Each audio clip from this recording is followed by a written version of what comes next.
இந்த skin shine கிரீமினை தினமும் பயன்படுத்துங்கள். வெறும் 100 ரூபாய் தான். ஒரே வாரத்தில் எவ்வளவு கருமையாக இருந்தாலும் வெள்ளையாகி விடலாம். ஆனால் இந்த கிரீமினால் ஏதேனும் பக்க விளைவுகள் உண்டா? நமது சருமத்தின் ஸ்ட்ரேட்டம் கார்னியம் மேற்பரப்பு தான் நீரினை தக்க வைத்து சருமத்திற்கு ஈரப்பதத்தை கொடுக்கிறது. Looking will and marks principles பாட புத்தகத்தின்படி இந்த கிரீம்களில் சேர்க்கப்படும் கார்டிகோஸ்டீராய்டு இந்த மேற்பரப்பை கடுமையாக சேதப்படுத்தி வறண்டு விட செய்யும். பின்பு ரெட்டிகுலார் மேற்பரப்பினை அடைந்து கொலாஜன் மற்றும் எலாஸ்டின் புரதங்களை சேதப்படுத்தி அங்கே ஸ்ட்ரெயே எனப்படும் தள்ளும்பு போன்ற அமைப்பினை ஏற்படுத்திவிடும். ஸ்கின் அட்ராபி, அதாவது ஒட்டுமொத்த சரும தடிமனையும் குறைத்து உள்ளிருக்கும் இரத்த குழாய்கள் வெளியே தெரியும் நிலையான டெலஞ்சாக்டாசியாஸ் என்ற நிலையினை ஏற்படுத்தும். இது போன்ற பக்க விளைவுகளை சரி செய்யவே இயலாது.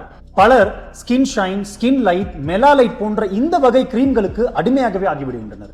எனவே இதனையெல்லாம் விட்டுவிட்டு ஒரு நல்ல sunscreen, face wash, AHA BHA போன்ற சீரத்தினை பயன்படுத்தலாம். நன்றி.